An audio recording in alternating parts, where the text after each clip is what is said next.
বৃহস্পতিবার রাত।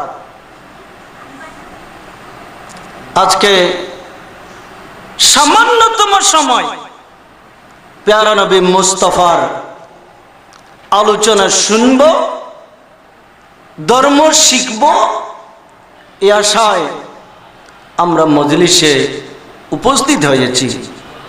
এতে আমরা খুশি না বেজার? আমরা খুশি। নিশ্চয় সকলেই খুশি, কারণ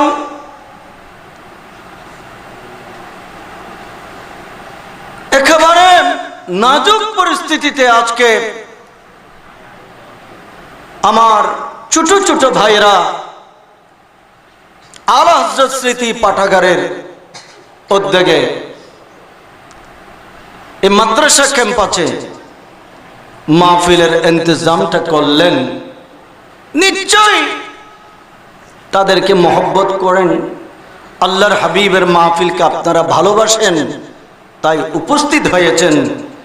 যেভাবে রাসূল পাককে মহব্বত করেন, নবীর মিলাদ উপস্থিত হয়ে গেলেন, ওইভাবে আমার রাসূল আপনাদেরকে কবুল করে নিয়েছেন, নবী গ্রহণ করে নিয়েছেন।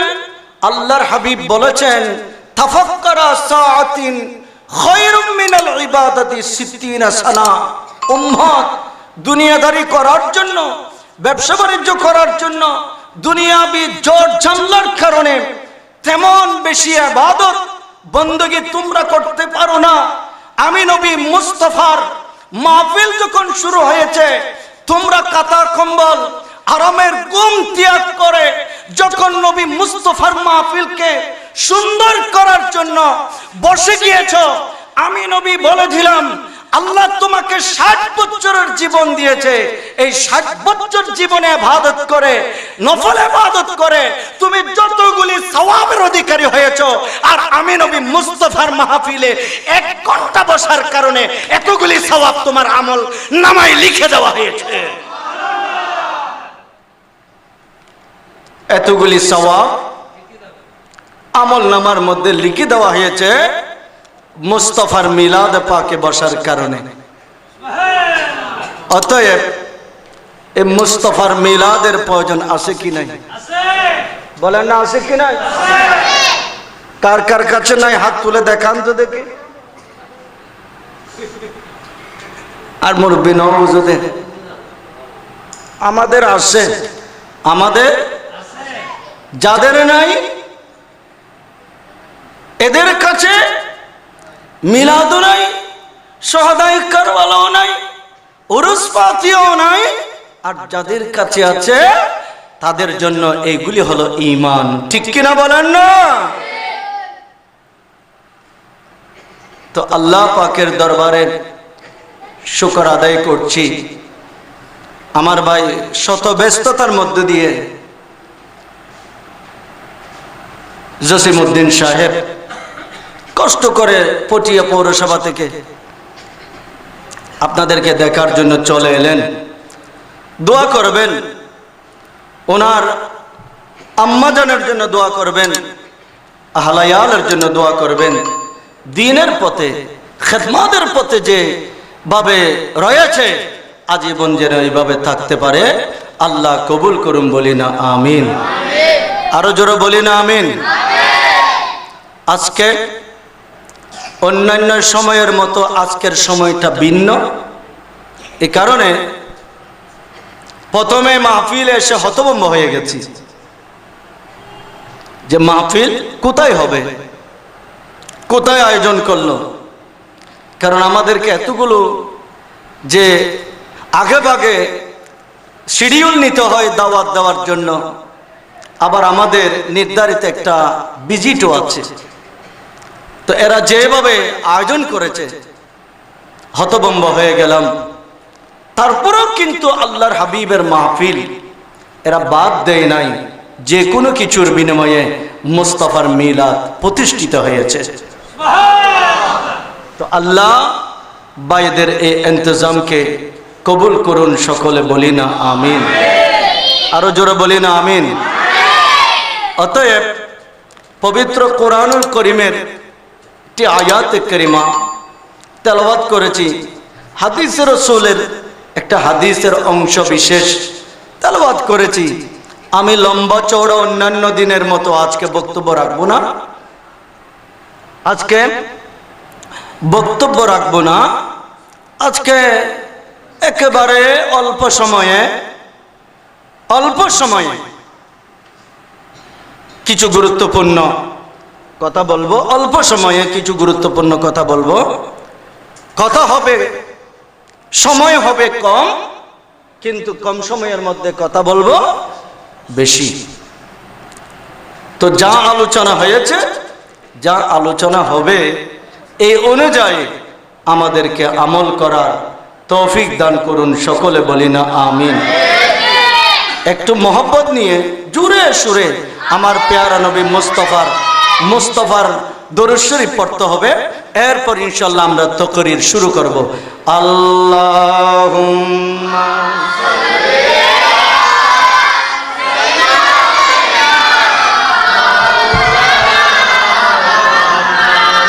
ওয়া আলা আলি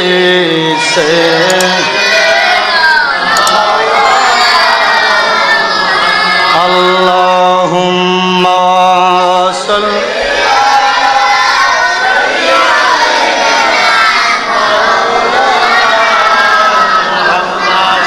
ওয়া আলা আলি।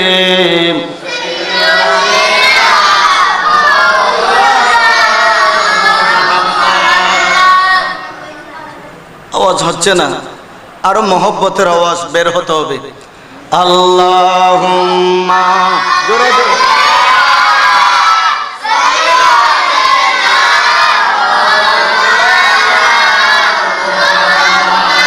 ওয়া আলা আলি।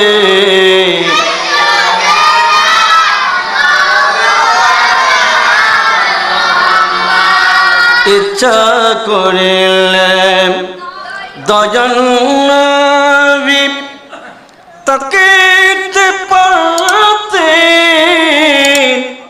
আরশে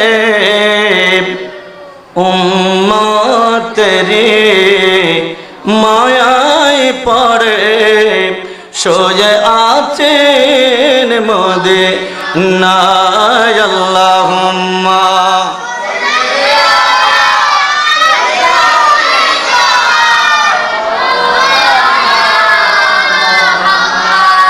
ওয়া আলা আলি।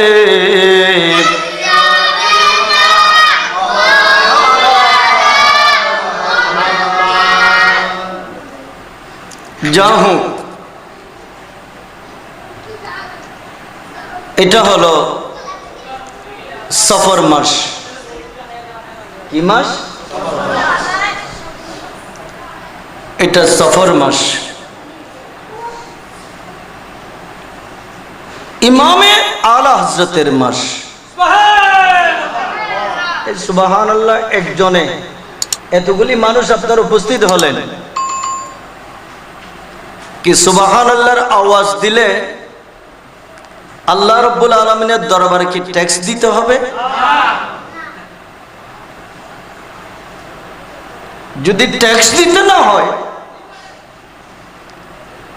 বড় করে আওয়াজ দিলে কি অসুবিধা হবে?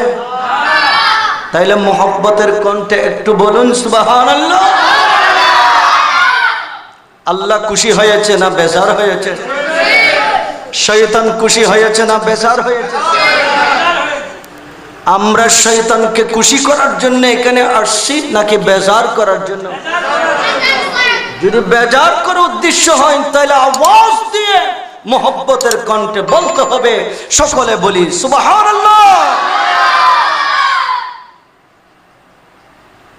মুরব্বীরা আস্তে আস্তে সামনের দিকে আসবেন, বাবাদেরকে আস্তে আস্তে পিছনের দিকে দেবেন যেন ডিস্টার্ব না হয়।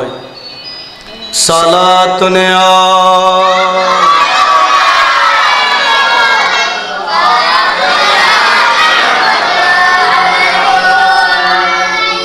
হর কশক মুস্তাফা সা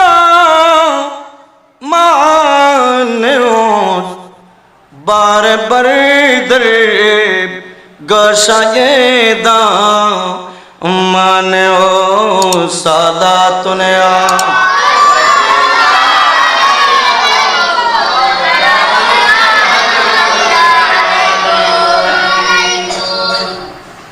এটা আলা হযরতের মাস, এটা ওনার কথা না বললে হক আদায় হবে না, যেহেতু আলা হযরতের।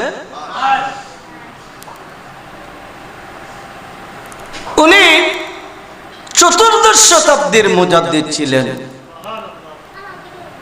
আল্লাহ পাক রব্বুল আলামিন প্রতি 100 বছরের মাথায়, প্রতি 100 বছরের মাথায় আল্লাহ একজন মুজাদ্দিদ পৃথিবীর জমিনে প্রেরণ করেন। কেন? যখন পৃথিবীর অবস্থা শোচনীয় হয়ে যায়, জোর জুলুম অত্যাচার কুসংস্কার বিভিন্ন বেড়াজালে পরিপূর্ণ হয়ে যায়, মানুষ দিন ধর্মের দিকে খেয়াল করে না, তখন দ্বীনের সংস্কার করার জন্যে, সমাজের সংস্কারের জন্যে, মানুষকে ঈমানের আলো দেওয়ার জন্য, কুসংস্কার থেকে মানুষকে বেরিয়ে এনে আলোর দিশা দেওয়ার জন্যে আল্লাহ প্রতি 100 বছরের মাথায় একজন মুজাদ্দিদ করে প্রেরণ করেন। ওই মুজাদ্দিদ পৃথিবীতে আগমন করে ওনার জীবন দিয়ে, জীবন বাজি রেখে উনি সমাজকে উনি পরিবর্তন করে, সমাজের অসামাজিক কর্মকাণ্ডকে উনি দুলিশ্বেদ করে মাদানি রং দিয়ে সমাজকে প্রতিষ্ঠা করেন, দ্বীনের আলো দিয়ে মানুষকে প্রতিষ্ঠিত করেন। এটাই হলো মুজাদ্দিদের কাজ। আল্লাহ এইভাবে যুগে যুগে মুজাদ্দিদ প্রেরণ করেছেন। হযরতে আল্লাহর নবীর কলিজার টুকরো নাতি হযরতে ইমামে হাসান রাদিয়াল্লাহু তাআলা আনহু, ইনি একজন মুজাদ্দিদ ছিলেন। এইভাবে হযরতে সুলতানে কারবালা ইমামে হুসাইন রাদিয়াল্লাহু তাআলা আনহু, ইনি একজন মুজাদ্দিদ ছিলেন। ইমামে যাইনুল আবেদিন, ইনি একজন মুজাদ্দিদ ছিলেন। ইমাম মুহাম্মদ গজ্জালি, ইনি একজন মুজাদ্দিদ ছিলেন। গৌসে আজম দস্তগীর আব্দুল কাদের জিলানী, ইনি একজন মুজাদ্দিদ ছিলেন। খাজা গরিব নওয়াজ, ইনি একজন মুজাদ্দিদ ছিলেন। খাজা আব্দুর রহমান চৌরবি, ইনি একজন মুজাদ্দিদ ছিলেন। এইভাবে মুজাদ্দিদে আলফসানি, ইনি একজন মুজাদ্দিদ ছিলেন। তদ্রূপ 17 শতাব্দীর পুরো পাক ভারত উপমহাদেশের মুজাদ্দিদ হিসেবে যিনি প্রেরিত হয়েছেন, ওনার নাম হচ্ছে ইমামে আলা হযরত। জোরে বলেন না সুবহানাল্লাহ।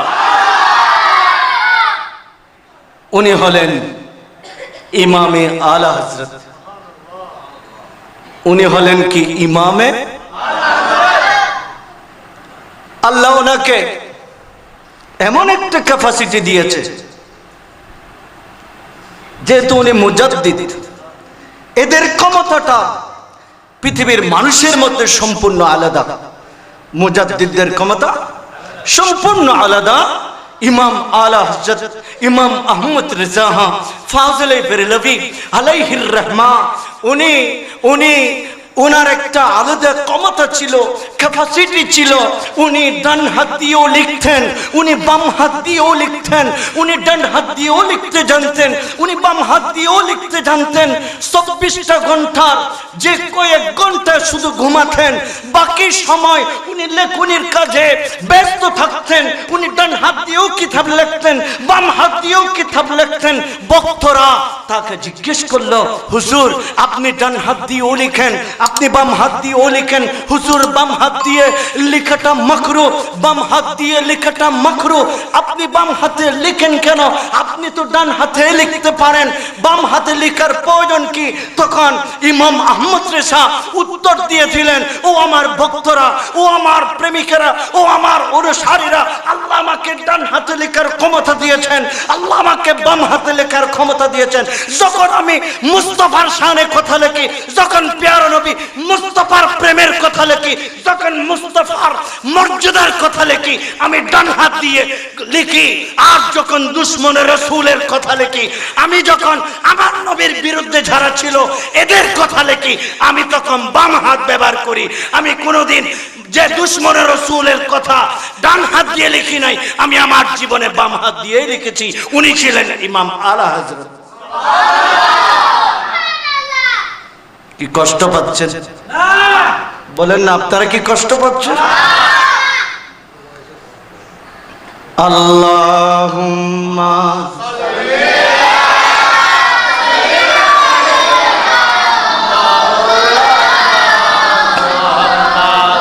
ওয়া আলা আলি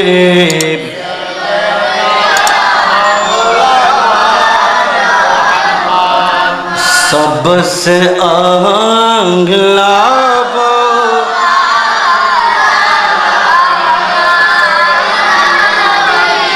सबसे बाला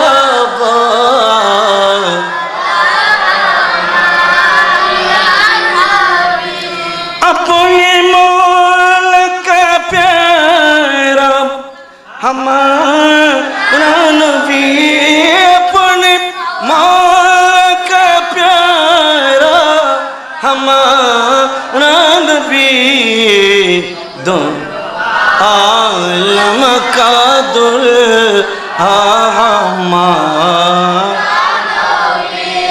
सबसे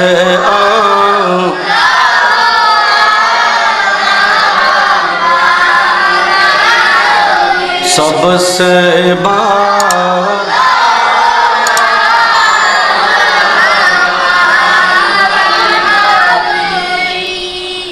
প্রত্যেক নবী রাসূলের যুগে নবীদের বিরুদ্ধে, আল্লাহর নবীদের বিরুদ্ধে যারা ছিল, এক একজন ফেরাউন ছিল। এক একজন কি ছিল? আমার প্যারা নবী মুস্তাফার যুগে, হায়াতুন নবীর যুগে ফেরাউন ছিল, আবু জেহেল ফেরাউন ছিল, আবু লাহাব ফেরাউন ছিল, উতবা ফেরাউন ছিল, সাইবা।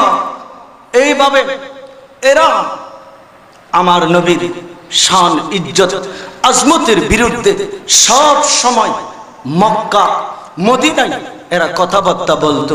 ঠিক কি না? বলেন না, এরা কথা বলতো। রাসূল পাক সাল্লাল্লাহু আলাইহি ওয়াসাল্লাম এদের বিরুদ্ধে 63 বছর জীবন ধরে আমার নবী সংগ্রাম করেছেন। একটা মাদানী সমাজ নবী প্রতিষ্ঠা করেছেন। রাসূল পাক সাল্লাল্লাহু আলাইহি ওয়াসাল্লামের জীবনে বদরের জিহাদ হয়েছে, আল্লাহর নবীর জীবনে উহুদের জিহাদ হয়েছে, রাসূল পাকের জীবনে খাইবরের জিহাদ হয়েছে, রাসূল পাকের জীবনে জঙ্গে মুরাইসি যে বনি মুস্তালিকের জিহাদ হয়েছে, আমার নবীর জীবনে এইভাবে অনেক হুনাইনের জিহাদ হয়েছে, তাবুকের জিহাদ হয়েছে, রাসূল পাকের জীবনে মক্কা বিজয় হয়েছে। এবং 10ম হিজরিতে আমার প্যারা নবী মুস্তাফার ইন্তেকাল হলো। এইভাবে আবু বকর সিদ্দিক রাদিয়াল্লাহু তাআলা আনহু ইসলামের খেলাফতের দায়িত্বে সমাসীন হলেন। ওনার পরে ফারুক আজম সমাসীন হলেন। ওনার পরে উসমান গনি জিন্নুরাইন সমাসীন হলেন। ওনার পরে হযরত শের হুদা মাওলা আলী সমাসীন হলেন। ওনার পরে হযরত ইমামি হাসান রাদিয়াল্লাহু তাআলা আনহু সমাসীন হলেন। এরপরে সমাসীন হবে সুলতানে কারবালা ইমামে হুসাইন। কিন্তু ইমামে হুসাইনের যুগে একজন ফেরাউন তৈরি হয়ে গেল, তার নাম হচ্ছে ইয়াজিদ। সেই ইয়াজিদ তার ফেরাউনি কর্মকাণ্ড করে ইমামে হুসাইনকে শহীদ করে দিল। ইমাম হুসাইন তার পরিবার পরিজন নিয়ে শাহাদাত বরণ করে ফেললেন। তারপরও ইয়াজিদের হাতে মাথা নত করে নেই। ইমামে হুসাইন বলেন, আমার জান যাবে, আমার রক্ত যাবে, আমার প্রাণ যাবে, সব কিছু যাবে। 6 মাসের বাচ্চা আলী আসগর শহীদ হয়ে যাবে, আলী আকবর শহীদ হয়ে যাবে, কাসেম শহীদ হবে, আলী আকবর শহীদ হবে, আমার আহলায়াল শহীদ হবে। ইয়াজিদের কাছে মাথা নত করা যাবে না, প্রয়োজনে শহীদ হয়ে যাব। কারবালার জমিনে ইসলামী শরীয়তের পতাকা, আমার প্রিয় নবী মুস্তাফার পতাকা গেলেই যাব। এই কারণে শাহাদাত বরণ করে ফেলেছেন। আর সেই কানে একটা ইসলামের পতাকা উড্ডয়ন হয়েছে। ইসলাম জিন্দা হতা হে, হর কারবালা কি বাত। ইমাম হুসাইনের তাজা রক্ত দিয়ে কিয়ামত পর্যন্তের জন্য পুরো পৃথিবীতে ইসলাম জীবিত হয়ে গেল।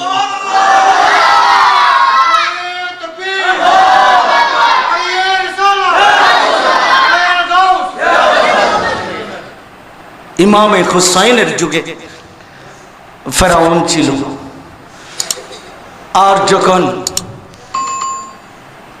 ইমাম আলা হযরত আজিমুল বরকত ইমাম আহমদ রেজা খান ফাজল বেরলভী রাদিয়াল্লাহু তাআলা আনহু, উনি যখন ভারতবর্ষের জমিনে উনি যখন আগমন করলেন, ভারতবর্ষের জমিনে 1272 হিজরি সনে 14 জুন 1856 ইংরেজিতে ভারতের বেরেলি শহরে, উত্তরপ্রদেশের বেরেলি শহরে যখন উনি দুনিয়ার জমিনে তশরিফ এনেছিলেন, তখন পুরো পৃথিবীতে মানুষকে ঈমানি পথ থেকে দূরে সরানোর জন্য কতগুলি ফেরাউন তৈরি হয়েছিল। তারা তাদের ফেরাউনি কর্মকাণ্ড দিয়ে বক্তব্য রাখা শুরু করে দিল। উরুস করা যাবে না, উরুস এটা বেদাত। ফাতিহা করা যাবে না, ফাতিহা এটা বেদাত। মানুষ মৃত্যুবরণ করলে 7 দিনে ফাতিহা দেওয়া যাবে না, সালিশা করা যাবে না, এইগুলি বেদাত। আর সফর মাসের শেষ বুধবার আখিরি সাম্বা, শেষ বুধবারের গোসল, এইগুলি কোরআন হাদিসে এইগুলির কোনো ভিত্তি নেই, এইগুলি করা যাবে না। এইভাবে মানুষের মধ্যে এক না ফিতনা লাগিয়ে দিল ফেরাউনেরা। তখন কিন্তু ইমাম আহমদ রেসার জন্ম হয়েছে। ইমাম আহমদ রেসা নিজের 4 বছর বয়সে 30 পারা কোরআন দেখে দেখে 4 বছরের একটা শিশু যার নাম আলা হযরত, যিনি ইমাম আহমদ রেসা কোরআন দেখে দেখে শিখে ফেলেছেন। আর যখন ওনার 8 বছর বয়স হলো, পৃথিবীর সর্ববিখ্যাত কিতাব হেদায়াতুন নাহু, যেই কিতাব না পড়লে আলেম হওয়া যায় না, কোরআন বোঝা যায় না, হাদিস শরীফ বোঝা যায় না, হেদায়াতুন নাহুর ব্যাখ্যা গ্রন্থ লিখে ফেললেন। আর যখন 19 বছর হয়ে গেল, উনি এই ফেরাউনদের বিরুদ্ধে মাঠে ময়দানে নেমে গেলেন আর সুন্নিয়তের পক্ষে নিজের জীবনকে কুরবান করে দিলেন।